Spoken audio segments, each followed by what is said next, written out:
Great. Well, thanks, Thomas. And it's so exciting to be here. This is really cool for me because I have to admit I am a bit of a geek, hopefully with some social skills anyway.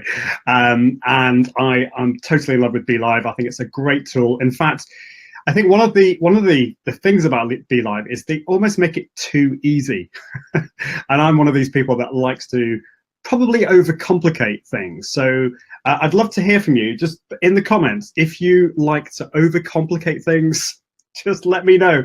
I'm not the only one, because I'm sure I'm not. So yeah, today in this session, I'm going to be talking about, let's see if I can get this up, how to turn live videos into powerful pieces of evergreen content. So yeah, my name's Ian Anderson Gray. I'm based in Manchester in the UK.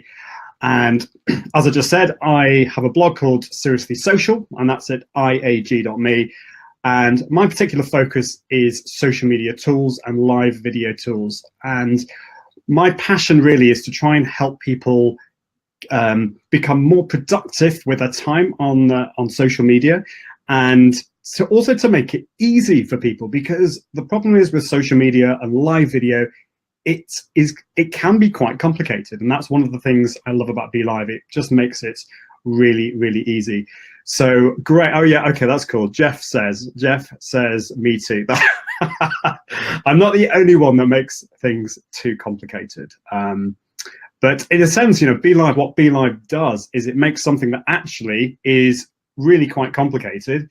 You know, I mean, all the kind of Facebook Live behind the scenes, the API, all this kind of stuff, which I'm not going to talk about, and making that easy for people just to get their message out there to your audience. And that's ultimately what live video, one of the most powerful things about live video is the fact that all of us have a message, all of us have a story to tell, and now we don't have to have this really expensive equipment. We can broadcast our thoughts to our audience. And not just that, it's not just a one-way communication thing. So I'm looking at the comments here. You can talk to me, I can talk to you, I can bring people in, and that's fantastic. So, right, I'm just going to get straight into things. So, yeah, if you've got any tips yourself, so this is not just me sharing my value and my tips. Obviously, I'm going to be doing that, but if you've got any thoughts on how to make live video evergreen, I'd love to hear from you. So just, you know, don't be shy, put your thoughts in the comments. So yeah, I think the first thing I wanted to say is, you know, with live video, we obviously focus on the live part. You know, it's live video, but do remember that there are probably far more people going to be watching afterwards, the replay. So don't forget them. So you wanting to, right from the start, you wanting to make this video into a piece of evergreen content, a piece of content that's going to last for a long time.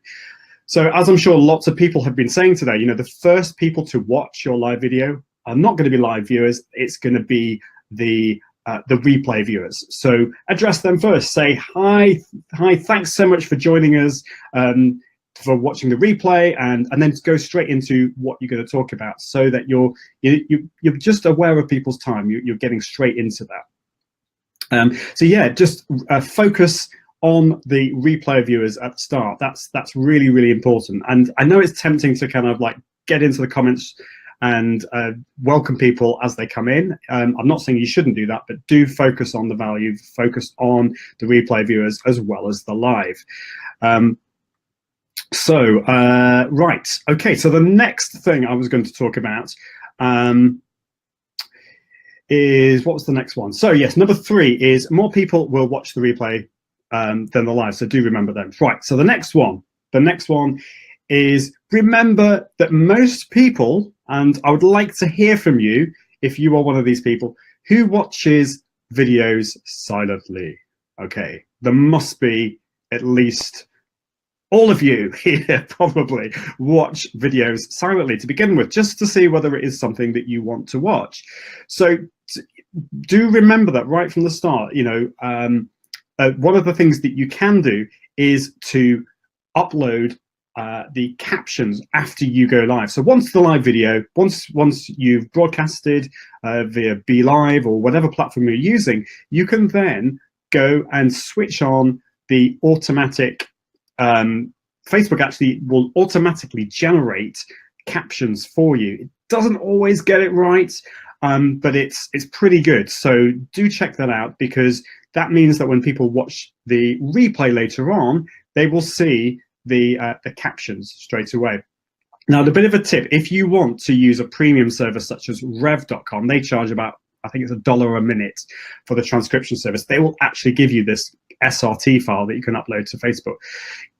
If your broadcast is, say, 40 minutes, why not just, you know, get the first 5 minutes of the broadcast transcribed for $5, upload that, and you're getting people hopefully watching the video. You're getting them hooked. So that's something to think about. Oh, you're okay. So got a few people here. So like Tony says that he watches silently. Whoops. He watches silently most of the time. Sadly, I don't think you're sad. I think that's just quite usual, actually, because it depends on where you are. Right. Okay. So time is marching on. So what was the next thing I was going to say? Okay, this is a kind of an obvious one, but once you've broadcasted, the next thing, once the broadcast has ended, you can then update the title and add show notes. So if you have got the your live video transcribed, why not then just put that in the text, in the post text? You can even put timestamps. I can't speak. Timestamps. So say in 5 minutes in, you're talking about this. 7 minutes in, you're talking about this subject. So people can get to that point in the video. We've talked about this. A lot of other people have talked about repurposing. You can download the video from Facebook.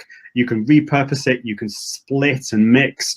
You can embed that on your website as well. So you can effectively turn it into a webinar or some other type of video as well. Okay, number 8, promote to your social platforms, messaging platforms, and email.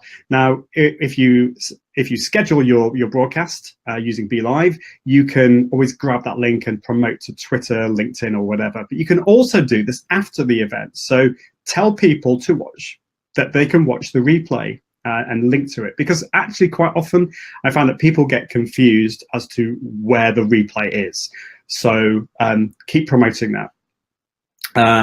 Okay. Next one, number 9, promote using Facebook ads. So although you can't boost a live video, you can't advertise a live video before, you can do it afterwards. And there's some amazing things that you can do with this. You could promote it to your current fans of your page, but other things, you could promote it to people who've watched your last live video. So say if you want to really kind of target the people who are actually really engaged with your live videos, you could promote it to people who've watched, say, 25 or 50% of your last live video. Time is marching on, so just quickly, last point, don't forget the comments. Do get to respond to the comments afterwards, as well as obviously bringing in live comments. Go back and respond to comments after the event as well. So just a few other things we've got here. I watch with sound off on Instagram, but a lot with sound on for Facebook, so that's cool. So I think that's it. I think that's my 10 minutes. So that's very exciting. Let me know what you think, guys, if you've got any other tips.